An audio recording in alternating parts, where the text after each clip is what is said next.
Hey guys, tonight we step into the cold corridors of the Tudor palace, where each footstep echoes like a knock from fate, and the stone walls seem to whisper secrets you would never want to hear at midnight.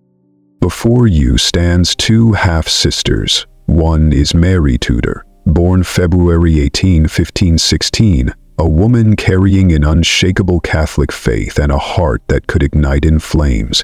The other is Elizabeth Tudor, born September 7, 1533, quick-witted, cunning, and carrying the promise of a brand new age.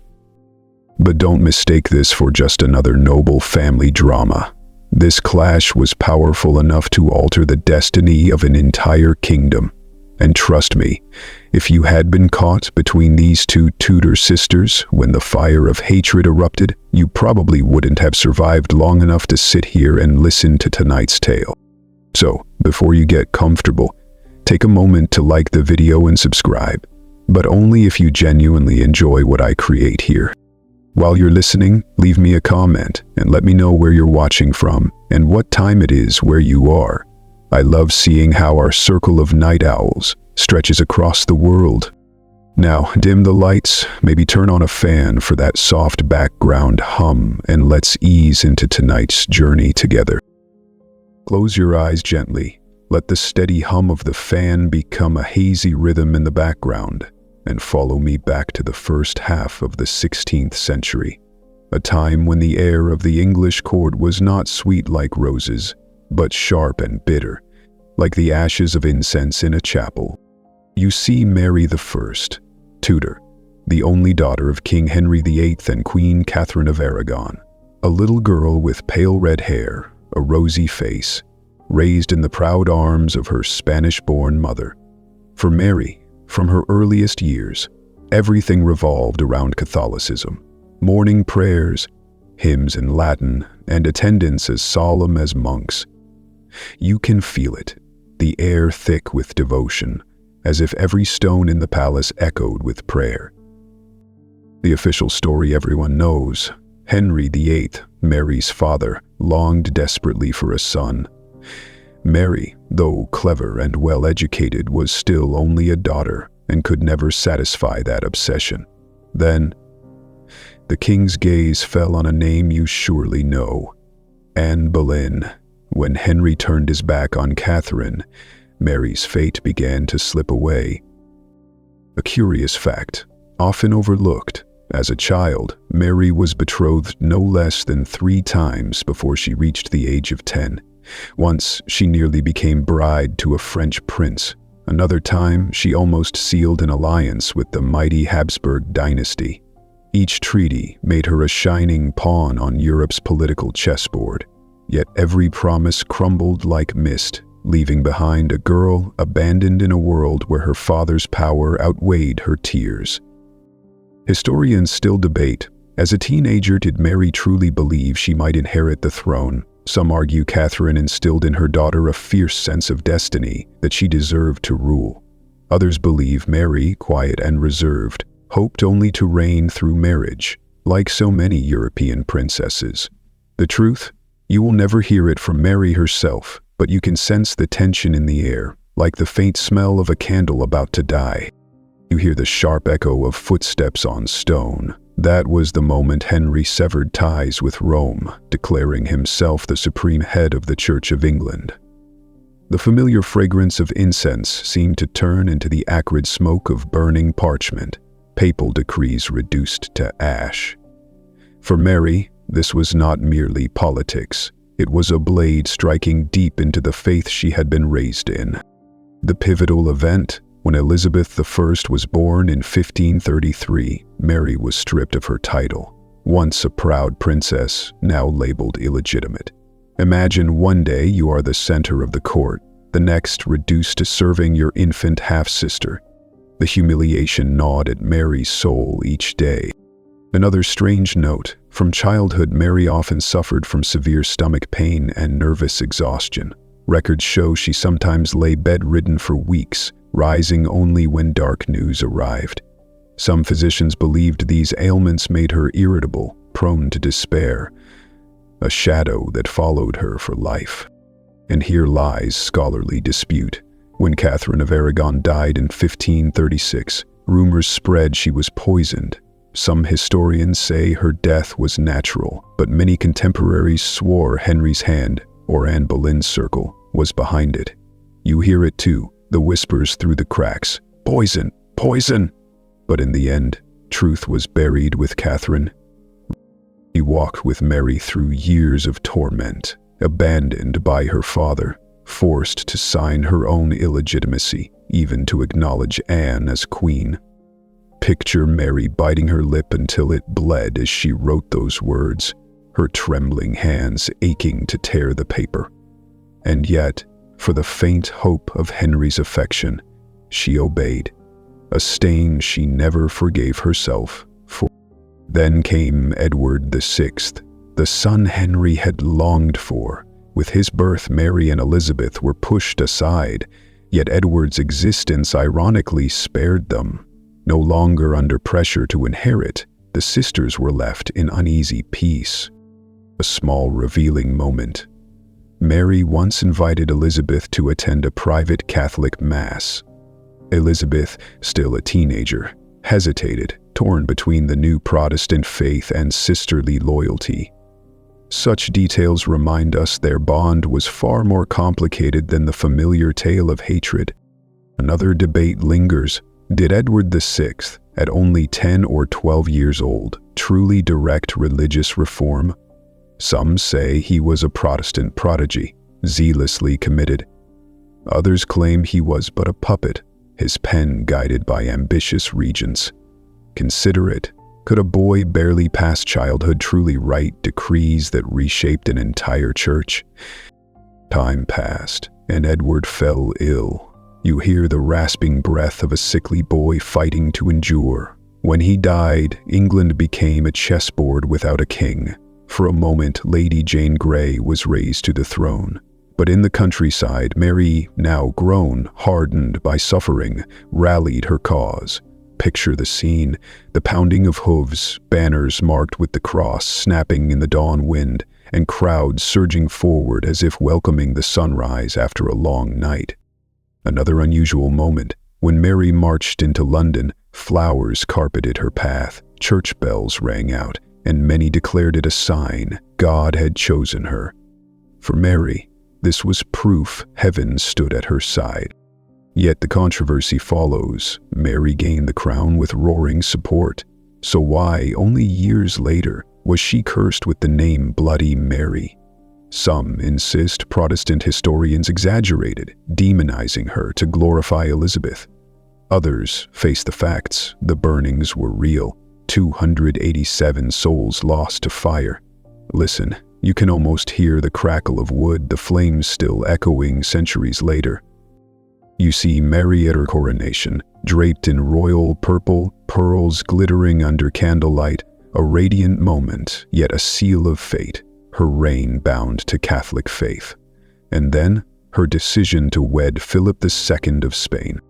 A fascinating detail, the marriage contract resembled a modern prenuptial agreement. Philip's power sharply limited, forbidden to remove Mary from England or to flood the government with Spaniards. On paper, it seemed shrewd, but the whispers on the streets said otherwise. England will become Spain's colony.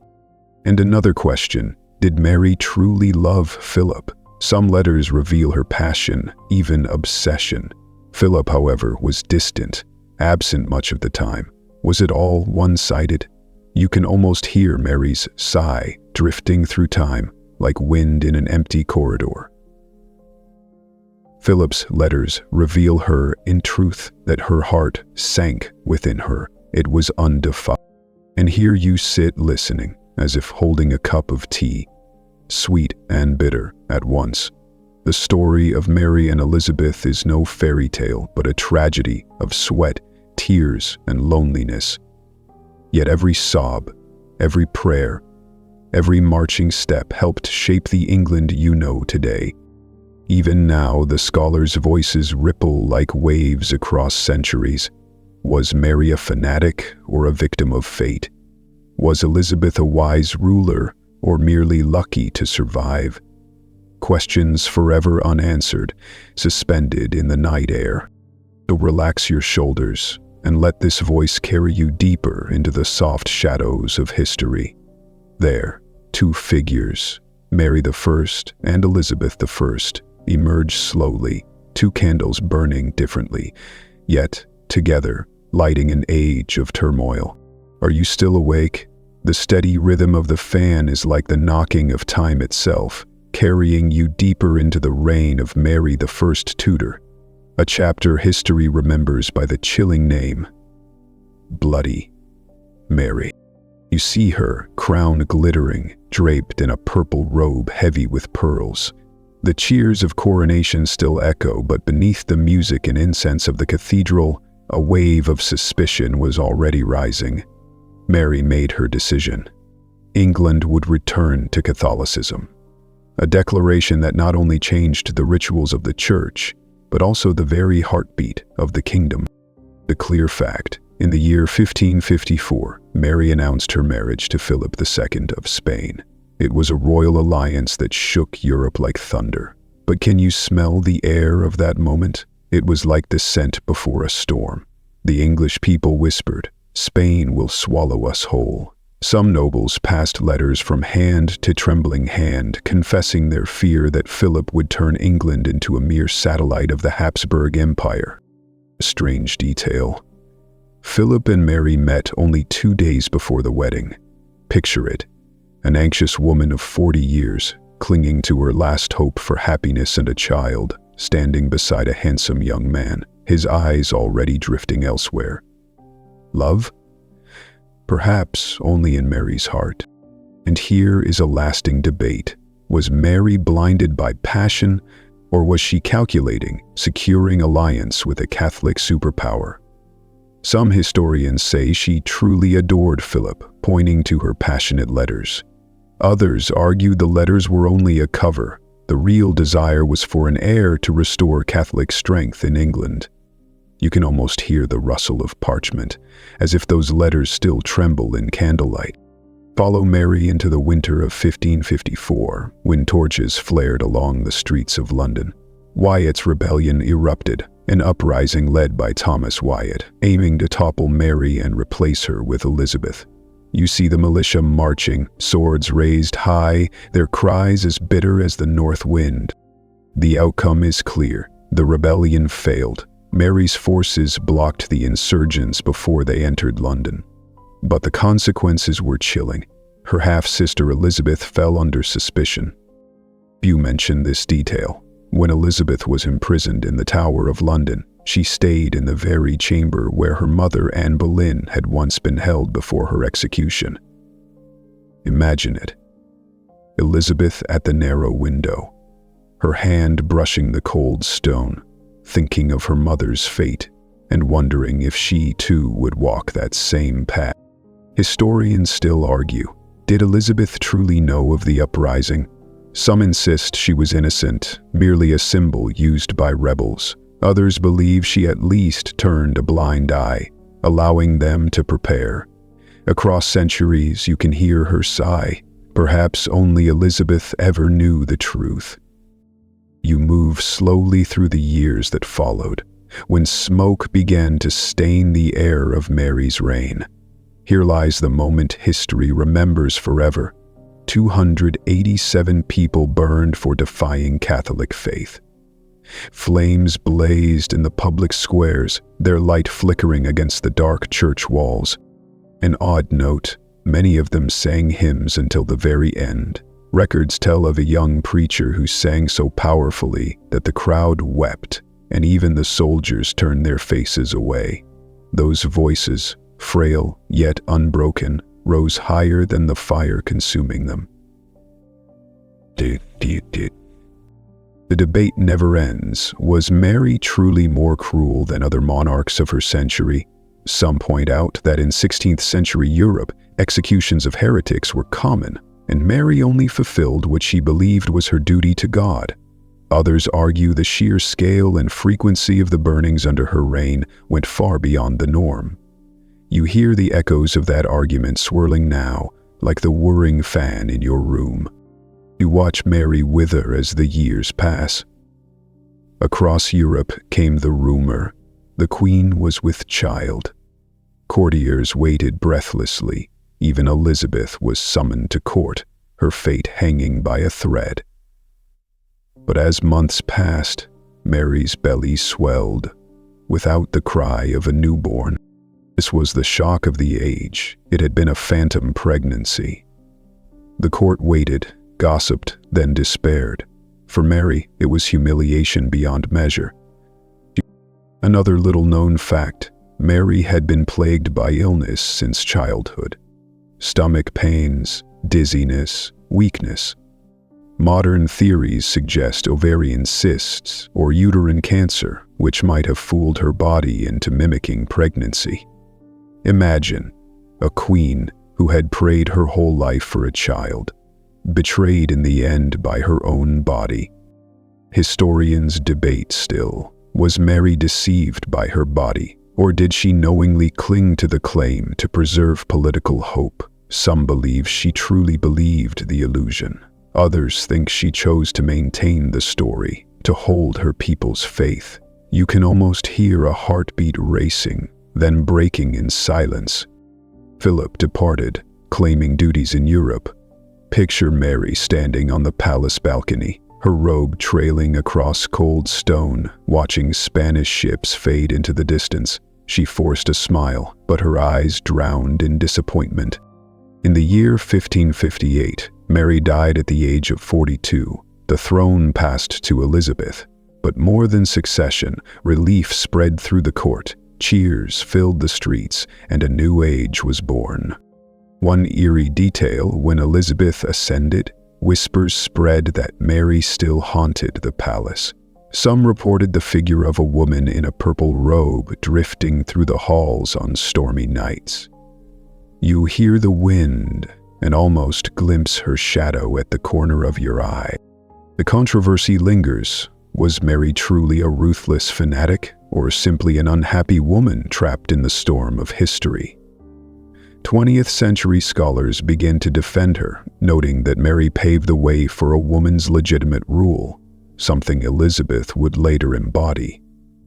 Yet others still insist the name Bloody Mary is a stain that cannot be washed away.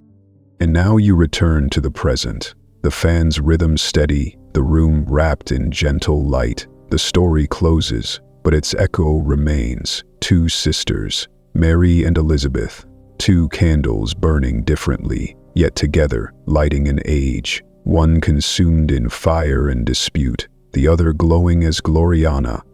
And you, listening now, have walked the twists of history as if it unfolded just outside your window. You can still hear the steady hum of the fan, like the slow heartbeat of the room, as we move past the final moments of Mary the First Tudor and watch Elizabeth ascend the throne. Open your eyes in imagination. The morning of November 17, 1558. The sky over London was cold and grey, but suddenly brightened as news spread. Mary was dead, and Elizabeth, the daughter once branded illegitimate, was now queen. The bells of churches rang out, mingling with the shouts of the people. You can feel it clearly, like a fresh wind, like the scent of young grass drifting into the suffocating city streets. The fact is simple. Elizabeth I was crowned, and a reign of 45 years began, an age later celebrated as the Golden Era. But from the very first moment, Elizabeth faced a daunting question: how to heal the religious fracture left by Mary. A curious detail, Elizabeth was extremely sensitive to smells. She used perfumes, herbs, even scented her gloves to cover the stench of London. Foreign ambassadors recorded that meeting Elizabeth, they smelled sweet aromas, like an orchard in bloom, while the city outside reeked of waste. A small note, yet it gave the impression she was different, a flower rising from the mud. Scholarly debate continues. Did Elizabeth truly lean toward Catholicism or Protestantism? Some say she played the role of mediator, not bound to doctrine, but wielding religion as political strategy. Others insist she was a devoted Protestant. The truth?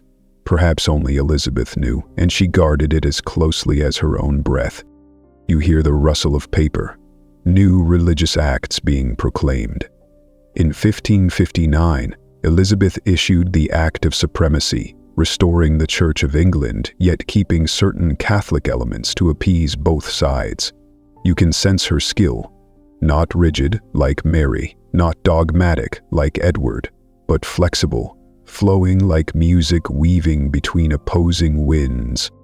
And then comes a story you will surely enjoy. Elizabeth chose never to marry. The clear fact, countless princes, dukes, and even kings of Europe sought her hand, from Philip II of Spain to the Prince of Sweden, yet all were refused. Elizabeth chose solitude and transformed it into symbol, the Virgin Queen. An overlooked truth, Elizabeth loved Robert Dudley, her childhood companion. Their bond was so deep that the court buzzed with rumors. But tragedy struck when Dudley's wife, Amy Robsart, died under mysterious circumstances, falling down the stairs. Gossip spread like fire, and Elizabeth was forced to distance herself from Dudley, lest her throne itself be shaken. The cause of Amy Robsart's death remains unsolved. Accident, suicide, or murder. Some claim it was a tragic fall, others suspect Dudley, or even Elizabeth herself. You can hear the whispers echoing through stone corridors. Guilty or not? A question that never faded. Elizabeth chose another path, to turn her singleness into political theater. Picture her entering ceremonies, face painted white, lips red as blood, pearls at her neck, and declaring her only love was England. You hear the thunderous applause, for the people believed in that symbol. Then came a towering challenge from the north, Mary Stuart, Queen of Scots. The fact is clear. Mary Stuart, her ambitious cousin, was seen by many Catholics as the rightful heir to England's throne. She became a thorn in Elizabeth's side. An odd detail, when Mary was held in England, she kept her own attendants and raised dozens of birds. Records tell how she spoke to canaries for comfort during captivity. A strange yet tragic image, a true queen, confined, whispering to small birds within cold walls. Debate endures. Did Elizabeth truly wish to execute Mary Stuart? Some scholars argue Elizabeth was forced. Her council pressed her hand to sign. Others believe Elizabeth, ever shrewd, understood that as long as Mary lived, the throne was in danger. The signature then was calculation, not chance. You can almost hear the scratch of the quill, a fate falling like an invisible blade. And then came the event remembered forever. In 1588, the invincible armada of Spain sailed forth, intent on conquering England. Hear the crash of waves, the sails tearing in the wind. The English people trembled, but Elizabeth appeared at Tilbury, mounted on a white horse, clad in silver armor, declaring, "I have the body of a weak and feeble woman, but I have the heart and stomach of a king, and a king of England too." A little note, before the battle, many of Elizabeth's soldiers slept under the open sky, heads resting on damp grass, with only thin blankets. To inspire them, she walked through the camps, smiling and clasping their hands. That simple act convinced them their queen would never abandon them. The great controversy. Did the Armada fall because of English strategy or because storms scattered Spain's fleet? Some say Elizabeth was praised too highly, that it was the heavens that saved England. Others insist without her leadership and resolve, the people would never have stood firm. The debate rumbles still, like distant thunder. You exhale slowly, the chill of battle fading into the warmth of your room. Elizabeth's reign stretched onward, with Shakespeare, Marlowe, and a culture ablaze like never before. Yet as night falls, you know this. It was the contrast between Mary and Elizabeth, one cursed, one glorified, that laid the foundation for an age of brilliance. Let your breath slow down, and let the story carry you forward, like a river that never stops flowing. After the storm of the Armada had faded and the victory bells rang across Europe, Elizabeth became the figure the whole world looked toward. The people hailed her as Gloriana, and she knew that from then on, she was not only a queen, but a living symbol. She appeared in official portraits draped in gowns so dazzling they almost blinded the eye. Pearls covered her neck. One hand rested on a globe, her gaze fixed far into the distance as if to say, "The world is within my reach." And in many ways it was. Under Elizabeth's rule, England expanded its voyages, encouraging journeys across the Atlantic toward the New World. White sails carried dreams of riches over stormy seas, while the Queen remained in her palace, her image shining like a star in the firmament of politics. It is said that Elizabeth cared deeply about her appearance. A curious note, she feared above all else that her breath might smell foul. She brushed her teeth with crushed sugar, a supposed beauty secret that ruined her teeth over time. Yet to her subjects, she was still a radiant flower. Historians still debate, was Elizabeth truly a genius at crafting her image, or was she simply fortunate to live in an age of printing and painting when her likeness could be multiplied across Europe? The truth lies somewhere between those two ends. Diplomacy under Elizabeth was a subtle chess game. She never married, yet always left the door slightly open, a weapon that kept the entire continent guessing. One day she smiled at a French prince, another day she entertained the envoy of Austria. Even Tsar Ivan of Russia once sent a menacing proposal of marriage. Elizabeth always replied, "I will consider it." She never considered anything, but those words were enough to hold kingdoms at bay. People called it the diplomacy of the open heart. And yet, feelings were not always just tools. In the crowded court, the name Robert Dudley still flickered like a ghost in Elizabeth's heart. They had known each other since childhood, and many believed Dudley was the only true love of her life. But the sudden, suspicious death of his wife, Amy Robsart, cast a dark shadow. Accident, suicide, or murder? No one knew. What is certain is that after that moment, Elizabeth never dared to step closer to Dudley again. Scholars argue even now, did Elizabeth sacrifice love for the throne? Or was that love always just another political play? You hear the wind whistle through cold corridors, carrying that unanswered question. Her reign was not as serene as her portraits suggest. From the north, Mary Stuart, Queen of Scots, remained a constant threat. Elizabeth imprisoned her, and Mary, though still a queen in name, spent long years in isolation. They say she kept dozens of birds in her chamber, speaking to them as companions, a haunting image. A true queen whispering to small creatures, clinging to her last fragments of freedom. Then came the trial that shook Europe, the Babington Plot. A letter hidden inside a beer barrel, decoded by Elizabeth's spies, exposed a plan to assassinate the Queen and place Mary Stuart on the throne. The evidence was undeniable, yet Elizabeth hesitated, quill trembling in her hand. Historians argue, was she reluctant, forced by her counsel? Or was it all a performance, masking her cold calculation? When the ink dried, Mary's fate was sealed. Elizabeth ruled on, and year by year her image became more tightly controlled. She forbade portraits that showed her age. All paintings had to portray her as a youthful, almost divine figure. Any that failed were destroyed. In her court she wanted poetry praising her name, wanted her people to see her as eternal light. Admirers call it genius, critics call it the obsession of a lonely woman haunted by time. And indeed, loneliness was something Elizabeth never escaped. She had chosen the love of her crown, but as the years dragged on, the nights grew longer. The great halls fell silent, broken only by the footsteps of attendants and the ticking of clocks.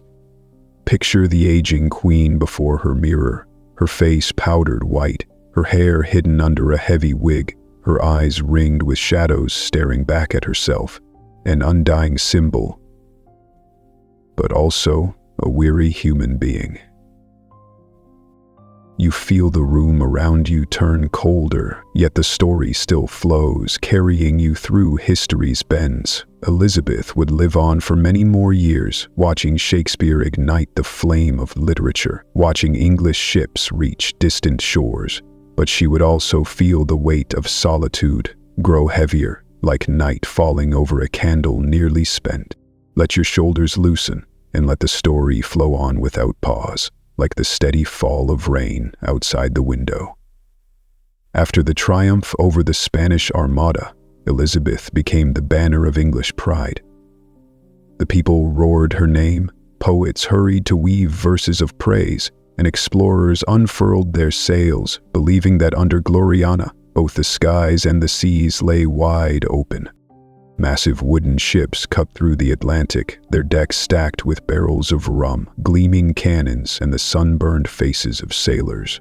When Francis Drake returned from circling the globe, his treasures piled high like mountains, Elizabeth herself stepped aboard to knight him. You can hear the cheers echoing across the Thames, smell the mingled scents of gunpowder and salt air, and see the Queen's sword brushing Drake's shoulder, in a moment glowing like a slow-motion scene. But these were not gentle voyages of discovery alone. With a slight tilt of her smile, Elizabeth turned pirates into servants of the crown. Drake, Raleigh, Hawkins. They brought back spices, but also plundered Spanish gold and silver. To the English people, they were heroes. To Madrid, they were criminals of the sea. Historians still argue, was Elizabeth orchestrating these ventures as state policy, or simply shielding profitable raids with royal grace? While ships ventured to every horizon, something else bloomed in London: culture. The Globe Theatre rose by the Thames, where the wealthy sat cushioned in galleries while the poor crowded below the stage, the air thick with the smell of sour ale and sweat. On that stage, Shakespeare unleashed plays that stirred the soul of an age. Stories say Elizabeth sometimes disguised herself and slipped into the crowd, delighting as an ordinary spectator. One evening, she laughed aloud at a biting satire that made her courtiers blush. And in that instant, the theater became a place where queen and commoner shared the same breath. It was also in this golden season that Elizabeth made her strange defining choice. She would never marry. Princes and kings of Europe offered again and again, yet she always delayed, always smiled, always declined. To her people, she became the wife of England. To foreign powers, she was the card no one could play, an enigma that kept alliances shifting. Whispers circled of her bond with Robert Dudley, the handsome noble who stood ever near her side. But after the mysterious death of his wife, Amy Robsart, hope of union died too. Some believe Elizabeth sacrificed love for the crown, others insist the love was never real. Either way, she chose solitude, and that solitude made her shine all the brighter. And yet no throne stands without its shadows. Mary Stuart, Queen of Scots, remained the name that kept Elizabeth awake at night. This cousin was the Catholic claimant, backed by powerful factions. Elizabeth confined her to a castle, but Mary still sang, still kept canaries, still carried herself as a queen within her cage. Then came the letter hidden in a beer barrel, proof of a plot to assassinate Elizabeth and place Mary on the throne. Elizabeth hesitated, quill trembling over the death warrant. Scholars still debate, was she forced by her council, or was it the cold calculation of a queen removing her last threat? What is certain is that when the ink dried, Mary Stuart was no longer a symbol. Through those years, Elizabeth traveled constantly across her realm. Each royal progress was its own drama. Villagers scattering flowers along the roads, nobles hosting feasts that drained their cellars, hosts whispering laments as their fortunes disappeared. Some lost everything for the honor of lodging the queen, but Elizabeth understood. It was her way of reminding the nation she was not just a face on a coin, but a living presence walking into their very doorway. And in the shadows ran the web of spies woven by Walsingham. Letters intercepted, invisible ink revealed under candlelight, informers slipping into taverns, all to guard the queen. Some said Walsingham turned England into an invisible prison. Others claimed he was the reason Elizabeth survived dozens of assassination plots. Picture the Queen each evening lifting her wine cup, smiling as she said that if fate willed her end, she could not escape it. A smile that froze her courtiers' blood, yet deepened her people's devotion. The story flows onward like a long, unbroken wind, carrying you deeper into the heart of Elizabeth's reign. A world gilded with triumph, yet threaded with secret plots, and all of it, somehow, circling around the figure of one resolute woman who turned loneliness into strength, and herself into a living legend in her own time. Let yourself drift with the story, unbroken as if we were listening together to a steady voice painting pictures in the quiet of the night. After the Armada's defeat, Elizabeth not only secured her throne but transformed England into a grand stage upon which all of Europe gazed. The people believed she was Gloriana. Poets wove endless verses of praise, and while the crowds shouted her name, ships kept slicing through the waves, carrying the dream of expanding the borders of an island kingdom.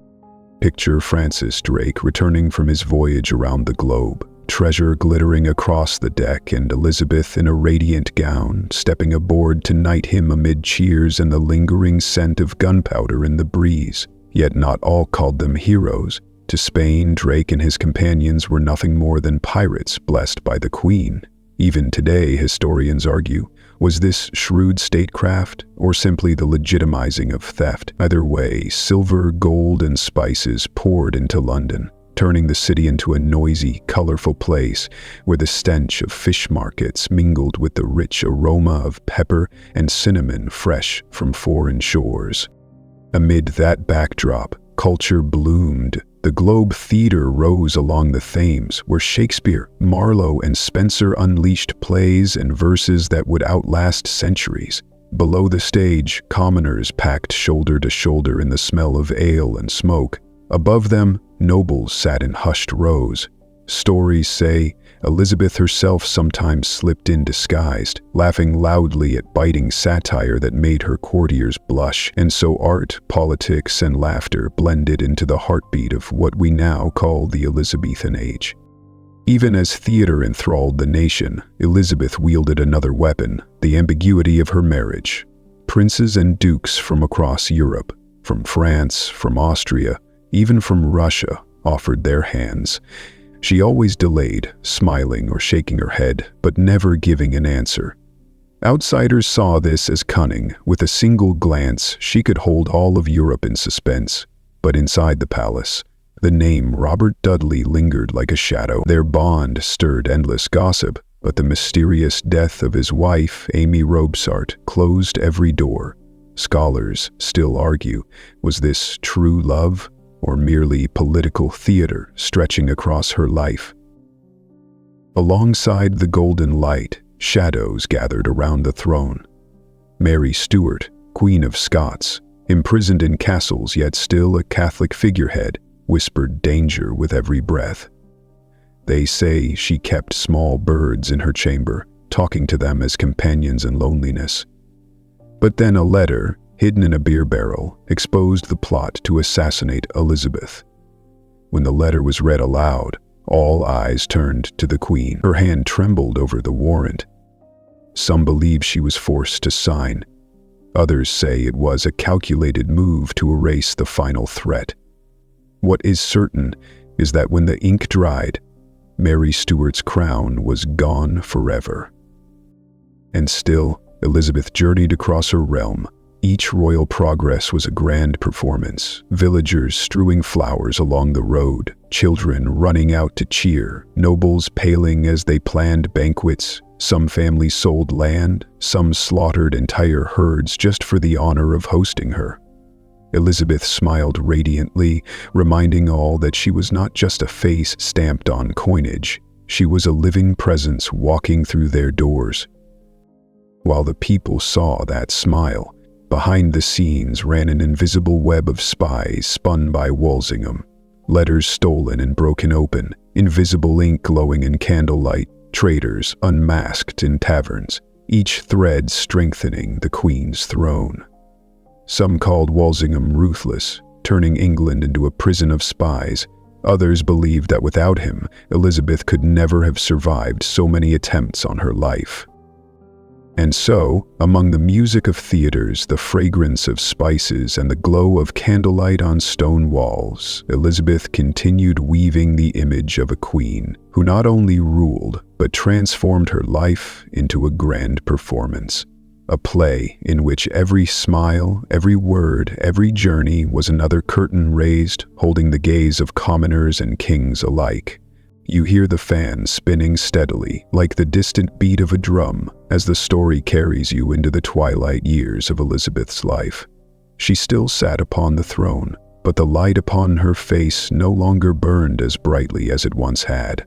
A thick mask of white powder hid the lines of age, a heavy wig concealed hair now nearly all gray, and those eyes, once blazing like fire, often drifted into weariness. Yet Elizabeth never allowed anyone to see weakness. In every portrait she had to appear as an immortal goddess, tight lips, smooth skin, dazzling gowns. It is said that any painting that showed her too old or frail was destroyed at once, never to leave the palace walls. Some call it wisdom, a masterstroke of propaganda. Others call it the lonely vanity of a woman desperate to hold back time. Inside the palace, ceremony became ever more rigid. Courtiers were forbidden to turn their backs when leaving her presence. Instead, they had to step backward, bowing until they were out of sight. Imagine the scene: rows of nobles in heavy robes, sweating, stumbling as they shuffled backwards like dancers in some strange performance. For Elizabeth, it was more than formality. It was a constant reminder that distance between queen and subject could never be crossed. Beyond the palace, London still thrived with trade and culture, but within the Queen's heart, loneliness knocked louder. Robert Dudley, the companion of her youth, the one figure who stirred her heart, was gone. When the news came, Elizabeth wept so bitterly that she locked herself away for days, admitting no one. Later, they found his last letter tucked in the drawer by her bedside, marked "his letter," as if she had preserved a hidden corner of tenderness beneath her iron mask. Historians argue endlessly: was it true love buried by the crown, or a memory Elizabeth herself cultivated to thicken the legend of her reign? The answer has faded with time, leaving only the image of a tear-stained pillow and sighs in the night. As the years mounted, her strength declined. She still danced at banquets, still insisted on the vigor of youth, but her body betrayed her. Once, she demanded to perform the lively volta, her courtiers panting to keep up, but after the dance, she sat motionless for hours, drained. People whispered the Queen was acting, proving herself immortal. She knew well that every gaze awaited her collapse, and for that reason alone she refused to stop. But no one escapes the wheel of time. Through long nights, Elizabeth tossed in restless vigil, candles burning down to black stains on stone walls. She avoided her bed, often sitting on the floor, wrapped in a cloak, staring at her trembling reflection in the mirror. Some said she feared sleep itself, for in dreams the dead came to her. Mary Stuart, Robert Dudley, even Anne Boleyn, all reminding her that every flame must one day burn out. In her final days, her counsel pressed her: who should inherit the crown? Elizabeth was silent for a long time, then whispered that James of Scotland was the sensible choice. And so, the Tudor crown, a dynasty begun with Henry VII, forged in the blood of the Wars of the Roses, came to its close upon Elizabeth's silver hair. On the day she breathed her last, witnesses said the chamber seemed to fall into shadow. Outside, the people did not wail as if for an ordinary monarch. They bowed their heads, whispering as though something far greater had ended. Elizabeth had turned her life into a grand performance, glory and blood, smiles and tears. And when the curtain finally fell, all of England knew they had lost the greatest actor their stage had ever seen. And still you sit, listening to the fan's steady hum, realizing that in the midnight hush, Elizabeth's story is more than a chapter of history. It is a whisper that power, however brilliant, always fades, leaving behind only echoes in the memory of humankind. You sit still, letting the steady hum of the fan become the rhythm beneath the story, as I take you into the final chapter, where the candlelight of the Tudor dynasty begins to fade. No more drums of sea battles, no more new plays echoing from the stage of the globe, only an aging queen, alone in a long candle-lit chamber, clinging to the brilliance of years already gone. Elizabeth I, once hailed as Gloriana, the Virgin Queen, the woman who turned England into a rising sea empire, now faced the one truth no ruler could escape: age. Her face was hidden beneath thick white powder, not only to disguise wrinkles, but also to cover skin damaged by the lead in her cosmetics. Heavy wigs concealed the last strands of silver hair, and every morning, as attendants prepared her, the silence was so complete that only the rustle of fabric could be heard, as though the entire court shared the same secret. The immortal goddess, in the eyes of her people, was still only a mortal woman, growing older each day. She forbade any portrait that revealed her aging. Paintings deemed insufficiently radiant were destroyed, while only images of Elizabeth as an eternal goddess were displayed across the realm. Some scholars call it the first true propaganda campaign of a monarch. Others call it panic before the shadow of age. In the flicker of candlelight, it is hard to tell where strategy ended and fear began. As the years drew close, Elizabeth abandoned her bed. They say she often sat on the floor, wrapped in a cloak, staring at a single candle flame. She feared sleep, for in dreams the dead returned. Mary Stuart's accusing eyes, Robert Dudley's quiet smile, even her mother Anne Boleyn, beheaded at the Tower of London. Each vision whispered the same reminder: all must vanish, and only silence would remain. The death of Robert Dudley left the deepest wound. He had been her companion, the name she spoke with the most tenderness. When he died, she kept his final letter locked in the drawer beside her bed, marked simply, "His letter." For a queen famed for her cold iron will, that tiny detail opened a crack in the mask. Historians still debate, was it love buried beneath the crown, or merely a memory Elizabeth nurtured to add romance to her own legend? Whatever the truth, the image of her clutching that letter in the night speaks of a loneliness no crown could ease. Outside, London surged forward, trade booming, the East India Company laying foundations for empire, theaters still alive with laughter. Inside the palace, Elizabeth grew harsher. Courtiers were bound by suffocating ritual, no turning their backs, only stepping backward, until out of sight. Every word weighed for one mistress of the stage, for life around her had become a play where she was actor, audience, and director all at once. By the late 1590s, her strength faltered. She still forced herself to dance devota, even in her 60s, drawing cheers from the court. But afterward, she sat for hours, breathless, drained. Beneath the stiff smile, exhaustion showed, though none dared speak of it. Sleepless nights multiplied. Elizabeth refused her bed, sitting for hours in silence, gripping her cloak, her gaze far away. Some whispered she feared her bed would become her coffin. Others believed she was haunted by ghosts of the past, too afraid to close her eyes. Her counsel pressed her to name an heir. She stayed silent. She had no child, and she knew the Tudor line would end with her.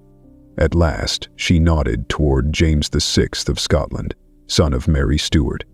Fate's bitter jest, the crown of England would pass to the blood of the woman she had condemned to death. History loves its ironies. In 1603, Elizabeth died at 69, after nearly 45 years on the throne. For days, her body lay untouched, while courtiers hesitated, fearful of uncertainty. When the news finally spread, England bowed its head. There was no chaos, no great wailing, only the quiet understanding that something immense had ended. Elizabeth had made her life into a great play, filled with glory and blood, smiles and tears, and when the curtain fell, all of England knew they had lost the finest actor their stage had ever seen. Her coffin was carried into Westminster Abbey, laid beside Mary Tudor, the half-sister who had once opposed her. A bitter image. Two queens, two halves of the Tudor tragedy, lying side by side in eternal silence. One remembered as Bloody Mary, the other as Gloriana. But when earth covered them both, glory and hatred alike sank into the same darkness. Even now, historians still debate, was Elizabeth truly a goddess of glory or merely the greatest performer of her age? Some call her a brilliant strategist who laid the foundations of empire. Others say she was only fortunate, inheriting the work of those before her. Yet beyond the debates, one truth endures. She transformed the Tudor reign into one of England's brightest chapters. And you, sitting here listening, can feel both the brilliance and the fragility of power. Elizabeth ruled for nearly half a century, but in the end she too bowed before time. What remains is not only triumphs or failures, but the echo of a life turned into legend. The gentle darkness around you, the fan's steady hum like a heartbeat. The story closes. The Tudor sisters, Mary and Elizabeth, now lie beneath the vaults of Westminster, two candles burned to their end. One flickering, one blazing. Together they illuminate for centuries to come the truth that all human power, no matter how radiant, is only a fragile flame in the hand of history. You hear the steady breath of the wind, and the story does not end with Elizabeth being carried into Westminster Abbey. Beneath those heavy stone vaults lie two coffins side by side, Mary and Elizabeth, half-sisters, lifelong rivals, now resting in silence. The sight is both solemn and bitterly ironic. Two opponents, one remembered as Bloody Mary, the other hailed as Gloriana, forced at last to share the same cold earth. But history never lets them sleep. As time passed, pens, sermons, poems, and plays called their names again, pulling the sisters back into human memory.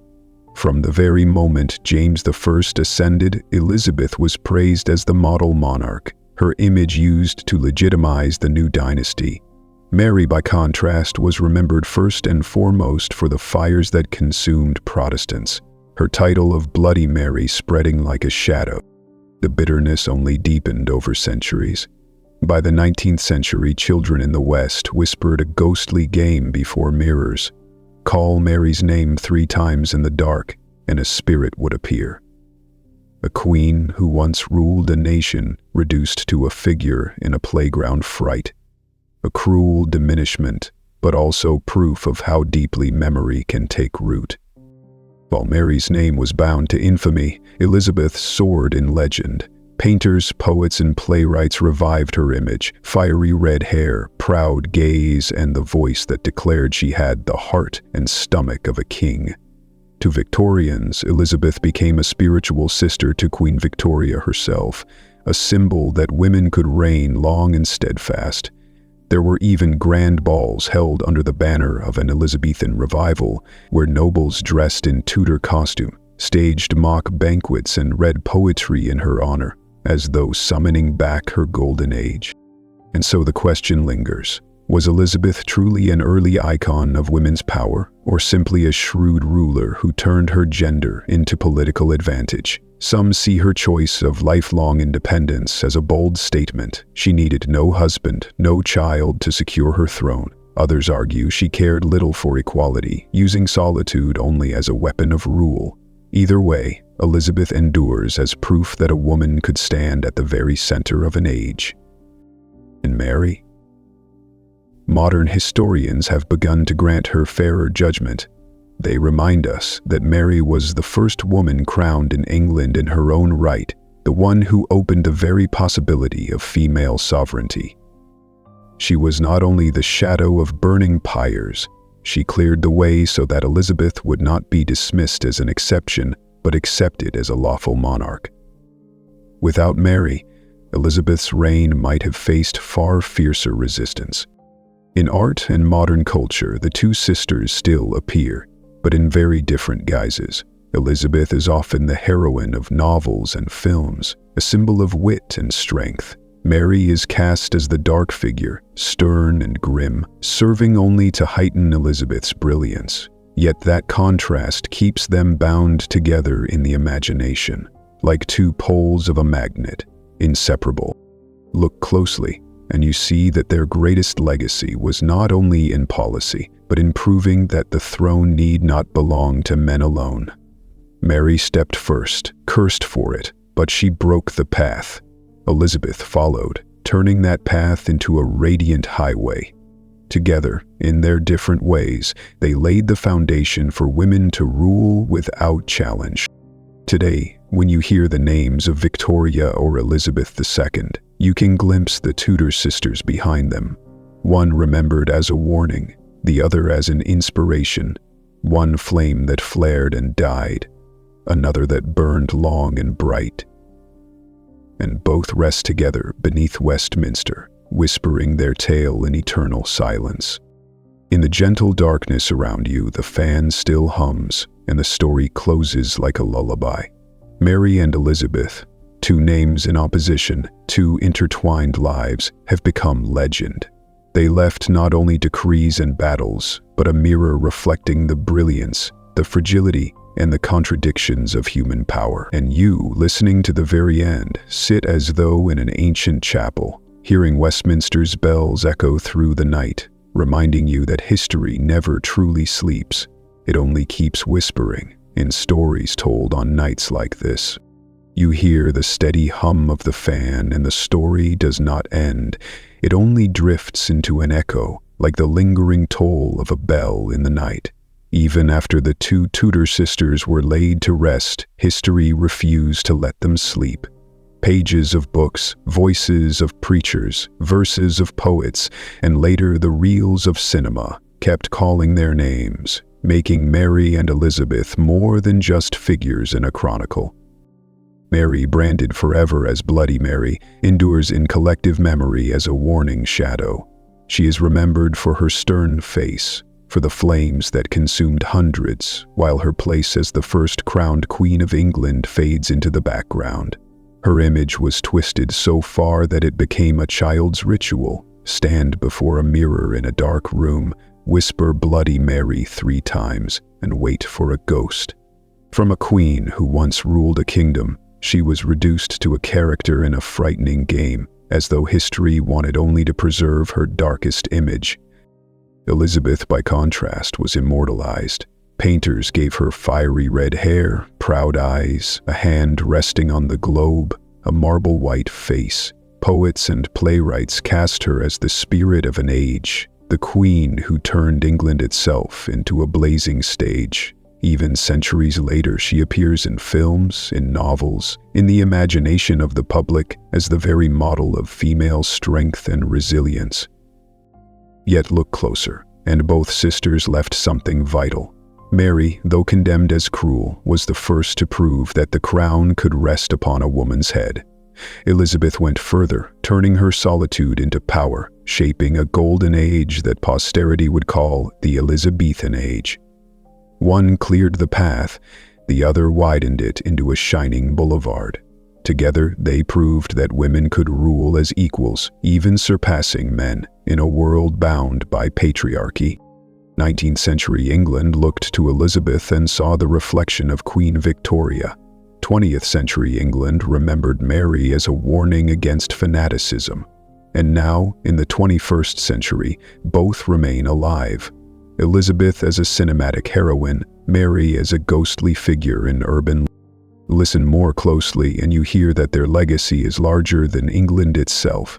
It is a lesson in power and fragility. Mary teaches that obsession can consume a life, turning a queen into a symbol of fire and blood. Elizabeth teaches that resilience, performance, and mastery of image can turn a mortal into a living legend. Side by side, they reflect one another. Light shines brighter against shadow, and shadow haunts more deeply when light once blazed. You relax, listening to the steady hum of the fan, and picture the final scene. Within Westminster Abbey, the two coffins still lie there, Mary on one side, Elizabeth on the other. Beneath the cold stone, they hold neither hatred nor glory anymore. But above, in human memory, their names still live, like two candles side by side. One flickering fiercely, the other burning long and bright, together illuminating the truth that even in an age of deep prejudice, women could wield power and leave marks that never fade. And as the story closes, you realize this is not merely the tale of two Tudor sisters, but a lullaby of history itself. Gentle, bitter, radiant, and unendingly echoing through the night. You hear the soft hum of the fan, like the whisper of time itself, and the story slowly finds its end. After all the flames, the sea storms, the plays, and the politics, Mary and Elizabeth now rest beneath the same vaulted roof, where candlelight flickers against the cold stone walls. One remembered as a ghost of fire and blood, the other exalted as a goddess of glory, yet both left indelible marks upon the history of England. Strangely enough, when you look back, it is their very contrast that makes the story whole. Mary brought tragedy, Elizabeth brought splendor, and between them lies the lesson that power is never only triumph or defeat. It is also loneliness, obsession, the weaving together of light and shadow. Tonight, as you let yourself drift with the steady rhythm of the fan, allow this story to lull you towards sleep. For history, in the end, is much like a long dream, at times fierce, at times gentle, and always leaving echoes in the hearts of those who awaken. Mary and Elizabeth, the Tudor sisters, will keep whispering in human memory, like two candles burning side by side, never fully extinguished, illuminating for all who seek to understand that power is fragile, but legacy is eternal.